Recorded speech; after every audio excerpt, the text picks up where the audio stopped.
সৃষ্টির মাঝে কিভাবে আমরা আল্লাহকে খুঁজবো? আপনি চিন্তা করেন। অনেকেই বলেন যে আমি এসেছি মা বাবার মাধ্যমে। ভাই, মা বাবার মাধ্যমে আমরা সবাই এসেছি। মা বাবারা কার মাধ্যমে আসছে?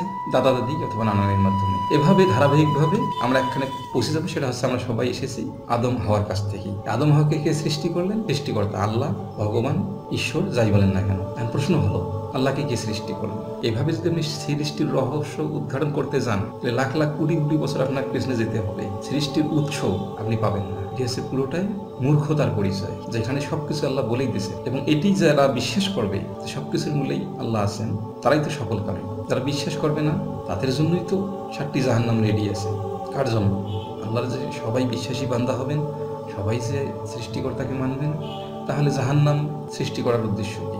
দুনিয়াতে এত জেলখানা, আইন আদালত তৈরি করার দরকার কি ছিল? সব মানুষ যদি সৎ হইতো, ভালো হইতো, তাহলে এগুলোর তো কোনো উদ্দেশ্যই ছিল না। জেল, জরিমানা, নিয়ম কানুন, আইন কানুন সবকিছু অটোমেটিক চলতো। এখান থেকে প্রতীয়মান হয় যে সৃষ্টিকর্তা অবশ্যই। আরেকটি বড় উদাহরণ, সৃষ্টির মাঝে কিভাবে আমরা সৃষ্টিকর্তাকে খুঁজবো, সেটি হচ্ছে আমরা সবাই জানি স্ত্রীর গর্ভে এক ফোঁটা বীজ দিলেন, ওখান থেকেই একটা বাচ্চা তৈরি হলো। জীবনে তো বিভিন্ন জায়গায় আপনার ওই বীজ ফেলাইছে, সেখান থেকে একটা সন্তান তৈরি হলো না কেন? তৈরি করতে পারলেন না কেন?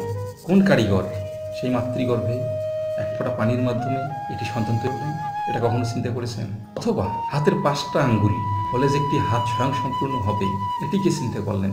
মানে 6টা দিলেন না কেন? অথবা 4টে আঙ্গুল দিলেন না কেন? এর কারিগরকে কোন বিজ্ঞানী? প্রশ্ন আপনাদের কাছে। আর তিনিই হলেন আমাদের রব। ধন্যবাদ সবাইকে।